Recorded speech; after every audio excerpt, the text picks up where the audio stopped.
Everyone, and welcome to the Curtain Call podcast here on the Man on Second YouTube channel. This is going to be a fun one today. I'm a little fired up, so it's going to be a little spirited one today because we're in week 2 of our high school season, and quite frankly, I'm seeing a lot of bad baseball. I'm seeing a lot of lack of fundamentals. You can tell by the thumbnail. I'm screaming mad today, and it's basically, it goes from our best teams down to the lower rung type teams. Guys, we got to tighten things up. We got to learn the sport. We're seeing just basic, people don't know the rules. When we're Broward County and South Florida in general here, which is the primary focus of Man on Second, but I live in Broward. That's where most of my energy is absorbed. We are the standard. We are the high bar. We win state titles. People gun for us. South Florida is the best baseball, in my opinion, and I wave that banner proudly. And I wave the 954 banner proudly. But frankly, we're seeing guys who don't know rules, who don't know how to tag up, who don't know, what an infield fly is. Guys that they touch a base and the ball in the air, it's caught, they run back to first and they don't retouch the base. This is elementary stuff. This is Little League stuff. This isn't Broward County stuff. And so, I'm a little fired up today about it on the podcast, a little more heated. And just let me, reminder to you people, I'm saying this out of love because this, I expect more, and we expect more, as the coaches expect more. And, quite honestly, a lot of guys take things for granted. They're acting like they've already made it. And quite honestly, the early part of the season, I'm seeing, and this isn't everyone. Obviously, their team's doing very well. But base running is universal, and a lot of the teams. I had one coach tell me they had a good base running team. In the first inning, I saw one of his players get out trying to advance to take a double on a single. When the play is right in front of them, they get thrown out of second.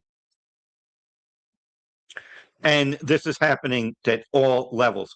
Guys don't know how to slide. Guys nearly get killed because they do not know how to slide. You got to work on stuff. This is the byproduct of travel ball, showcase ball, and now you get to your high school when you have to start winning. And I get it. I get it. High school baseball isn't the end all. It isn't the be all end all. And look, if you just want to have fun, there are plenty of schools that allow you to just have fun.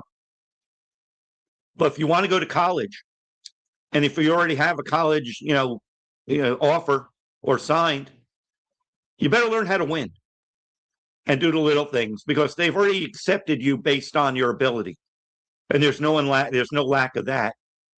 But games are being decided because players don't execute the most basic of rules, and that's disheartening, and that's where my frustration is. And again, not speaking for everyone, but sometimes, in a previous life when I was covering the Miami Dolphins back in the early 1990s, and Don Shula had retired and Jimmy Johnson came in after winning Super Bowls in Dallas. And one thing about Jimmy Johnson, a very fiery coach, not that Don Shula wasn't, but he noted that sometimes a well-timed rant is necessary to get his team going. And that is my object of today's podcast, is a well-timed rant, because I'm seeing, and you guys are like kids to me in my own way, that I'm trying to spread this sport and pass down my knowledge of over 40 years as a sports journalist, more than 20 years covering Major League Baseball, card-carrying BBWA. I can be up at spring training right now. But on a Sunday, I'm doing this podcast for a high school, basically, audience. And it's what I choose to do because it's a passion, and watching you guys grow as players, as people. Your coaches can only say so much and do so much. They can't babysit everyone. We got great coaches here. great coaches who volunteer their time, who tell you guys stuff, and it's like it goes in one ear out the other. So everyone thinks they're great. And a lot of you are really good players. But there's no excuse for not knowing situations. There's no excuse for not knowing basic rules. We get teams coming in from other counties with half the rosters that we got, and they beat our butts because they know how to execute pitches. They know what an infield fly is. They know how to tag up on a sac fly.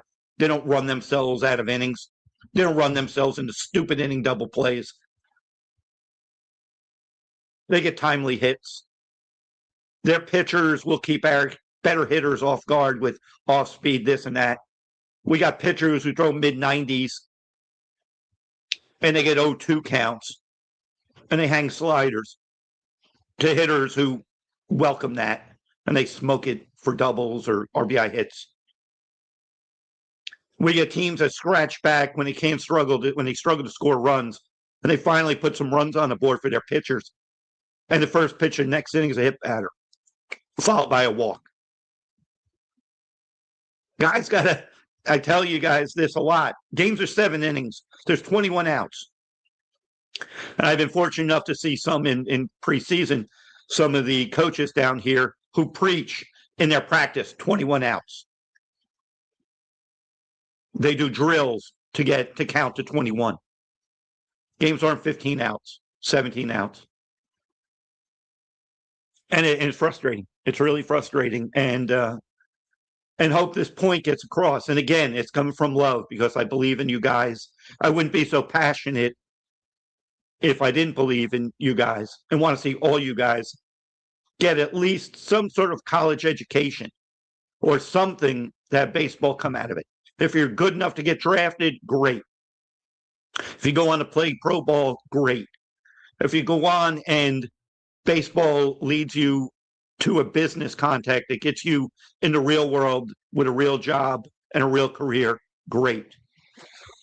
That's what this opportunity is. But we got a lot of guys that complain about playing time or everything's everybody else's fault. Or people are satisfied. I got 2 hits today. We lost, but I hit the ball hard. Or I pitched well. But if you look at your stats and you're walking as many guys as innings pitched, you're doing something wrong. You have as many walks. If you're a 7 walk per 7 or whatever it be 9, we're doing the walks per 9 or case through not per 9 at the big league and college level, but in high school we play 7. We got to focus. We got to think. Especially we got so much talent here and so many evenly ranked teams and talent levels equal. It comes down to an execution late. It comes down to throwing a bad pitch in a count when you could get a guy out with another pitch, or that leadoff walk, or not getting a bunt down, or getting picked off first when the tying runs at third. Again, this shouldn't be happening. Not in South Florida. Not in South Florida. Let it happen in some state where they play 3 months a year because it's too cold. Or in other places who don't take it seriously. But here, we just see it. And granted, it's early in the year and there's full season ahead. But there's a commitment to winning as a team. And again, is where the showcase intersects with the team of high school ball and in the whole winning. But some of you are just happy you're going to go and move on. You can get your college degrees or you're going to get your college opportunity, I should say. And what happens in high school, it happens in high school, whatever. But that's not really what your goal should be. If you're wearing a uniform for a school, you're representing that school. That's your legacy. That's when you go back. And do you want, if you make it, to say, hey, I'm going to go back to this school and show my face and have the coaches and thank all those people, whether it's the PA announcer or the people running the concession stand that are doing this to watch your development? Or is it just going to be constantly, everyone else's fault. I did my part. I had 5 strikeouts in 3 innings. Lost the game because when the game's on the line, I made a terrible pitch. Or I didn't know what base to touch. Or I didn't know there was such a rule that's touching a base. If you want to go to Fort Myers and play for titles, those teams are doing that. They are making these mistakes that are just so basic. So that will be my rant. So we'll lighten it up. I hope people stuck around for it. And again, it's from a place of love because I want to see you guys do well. You guys should have the pride. So you're embarrassing your coaches. You're embarrassing your schools. You're embarrassing yourselves. And teammates, don't be afraid to hold your other teammates accountable. If you see players that are just not getting it, not figuring it out, let them know. So let's go on a little more of an upbeat thing. Because there's a lot of good happening too.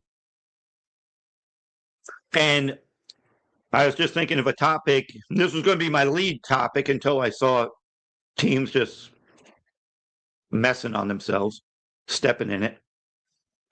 Is who is my way too early MVP? I'm going to just do Broward County to start. And I'm going to do position player.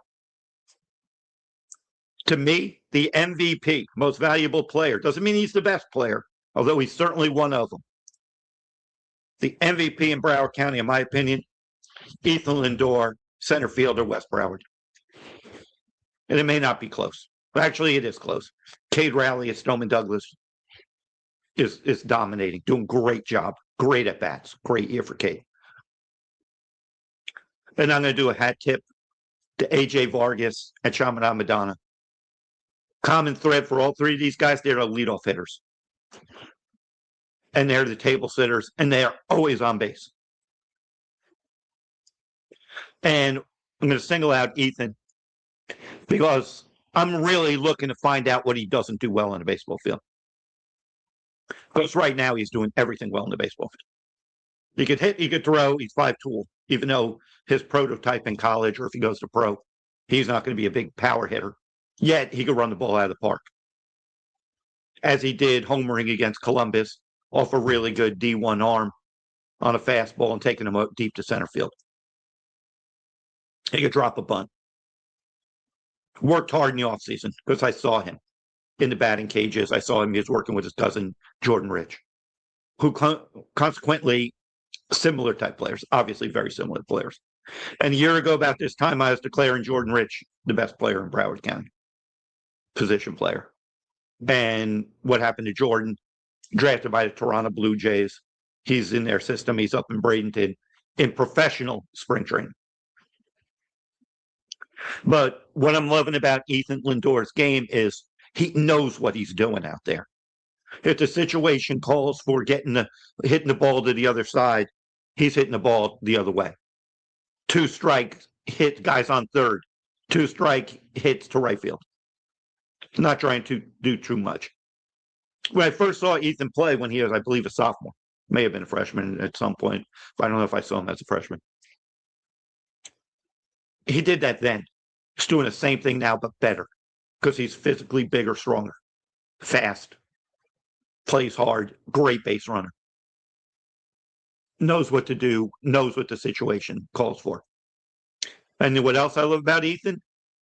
This is him every day. He's level. It's not the life of the party when he's doing good and he's a drag when he's not. He's focused, he's leveled, he wants to play. He's a gamer. He's hitting like 500. He's got like a 600 OPS. And Cade's doing the same thing at Sonoma Douglas. I don't know if he has power, but Cade's making everything happen. And I saw AJ Vargas taking BP in the offseason. Excuse me. He's the ability to take the ball the other way, really good at it. And the teams with good leadoff hitters are in such a good position right now. But those are the guys that really got my attention right now.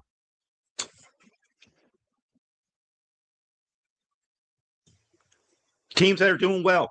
Chaminade Madonna, Hat Tip, doing great. They're really putting together offensively. I think they've given up 2 or 3 runs all year. And now their offense is waking up. Josh Wright doing really good things. Have to excuse me, my throat's a little dry, been yelling a lot. But again, yeah, seeing some things that, these teams, Hat Tip to Columbus. They beat Douglas 4-3 the other day. They're playing great. Probably the best team in South Florida right now. 7A would have the inside track. Doesn't mean it's going to hold up. They didn't face Geo, but they beat Douglas at home that's a big win for them. They beat West Broward on the road. Huge win for them. Doing a great job. Their team that's a team doing everything well. They run the bases. They play small ball. I think Alex Cruz is their leadoff hitter. He's like a track star. Another guy who makes things happen with his legs. Really, really good. The D1 players all over the place. It's going to be interesting to see if they can hold it, if they can sustain it and get better. Because they have a chance to do something special at Columbus. But then we got West Broward also in 7A and Douglas in 7A. One of those 3 teams will be going to Fort Myers, most likely, barring a major, major upset. And so good job by Columbus to be doing a lot of things well. Like I said, Chaminade's doing a lot of things well. I'm sure we got others. But Douglas is doing a lot well. They were finding a way to win until they came up a little short at Columbus. But that was a tough go out to Newman at Naples, throw Geo, beat them. Next night, go down to Miami and play Columbus. So Fitz has got them playing well. You knew it was going to happen. They're too good not to be good. Obviously, American Heritage had a terrible week, losing 3 one-run games at home. Now 2-4. Looking at their stats and obviously just looking at their team a lot, their slugging percentage is like .290. The good team's slugging percentage right now is over .400. Most of these teams. Douglas over .400, Columbus over .400, Chaminade. What does that mean? And, everyone looks at stats. I'm not the biggest. Yes, I look at the analytics. I look at numbers. I look at stats. You can break things down. You can look at all sorts of things. But collectively, slugging percentage is something that's easily relatable. It means you're hitting a lot of doubles, homers, and triples, not just singles. I think Heritage has 5 doubles all year, no triples, no homers. They certainly have guys that can do it. It just hasn't happened yet. And if you are a team without slugging, you're going to struggle to score runs.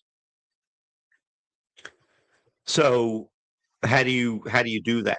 How do you score runs when you got really good pitching? You have to be able to get bunts down. You don't run yourselves out of innings because you get caught stealing left and right. But what you also need is accountability of the players on themselves, take it upon themselves to do their part. If you're the 9-hole hitter and it's a 3-1 count, the pitch is over your head, don't swing at it. Take the walk. That's an example. That's not a specific knock on the number 9-hole hitter. I'm just talking more generally. But then you got other teams. We got Western, we got Flanagan, who do things well and then do things not so well. They'll play good for 4 innings and bad for 3. Got Pines Charter got a win this week with a good comeback win at Western. Good for them. They work as hard as anybody. They get the most out of what they have, and they do a good job. Obviously, we got a lot of good teams around here. We'll get around to all of them. More on an upbeat note, this week should be a fun one because the Broward High School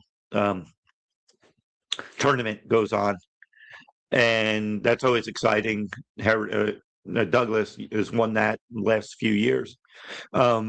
Should be some really good matchups. Going to be bouncing around, doing as many of those games as possible. I believe they close all that out at Nova on Friday. Encourage everybody to get out to see those games, or see, if you're local, go support your local teams. And these kids are working hard. That's the thing. It's a long season, and there are peaks and valleys, and you just want to see. It's the thing, guys. I want to see you play well. I want to see good baseball. I want to see you guys make strides. If this is your senior year, go out with a splash and make it enjoyable. Even if you got a college opportunity awaiting you, or you might get drafted, these days you want to remember them. You want it to be memorable. Because we got kids that will be drafted. We got kids, no doubt, they're going to be drafted. Some may be really high. Some may are making names for themselves. And that's the fun part. But last year at this time, I was about the only one saying Jordan Rich would get drafted. I wasn't wrong. I'm not wrong on this rant either.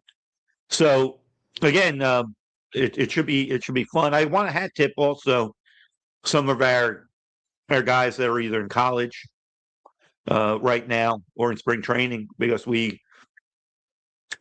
I saw where Dylan Dubovic, who was at Heritage last year, hit his first college homer at University of Miami. Great job by Dylan. Rylan Luho, who was at Douglas a couple of years ago, great hitter. He's at University of Georgia. He hit a bomb the other day. He had like a StatCast 450 type thing. Got the bat flip. He was happy about it. Good for Rylan. And we got other players too. I'll try to remember more and single you guys out as well. Justin LeBron, how could I forget him? He went to my alma mater, Alabama. I think he has a couple of homers already. I'm really hoping he's 1-1. Everyone acts like the shortstop at UCLA is a given to be 1-1. Let's see if Justin LeBron could dethrone him and get that distinction. Great player, former Archbishop McCarthy kid. Those are a few that stand out right now. But I will try to incorporate more of that into the Curtain Call podcast. But everyone, I know it was a little more fired up in this one than normal. Again, please like and subscribe to the channel. Again, know that my rant is out of love, wanting to see excellence, not mediocrity. We want you guys to represent this area and have great careers and be great people, but live up to a standard. There are standards. And that's as good a spot to end on as any. So with everybody, again, thanks for tuning in. Check out all the content. It's going to be another busy week, and we'll be out there recording that. And for everybody, we will see everybody in the next video.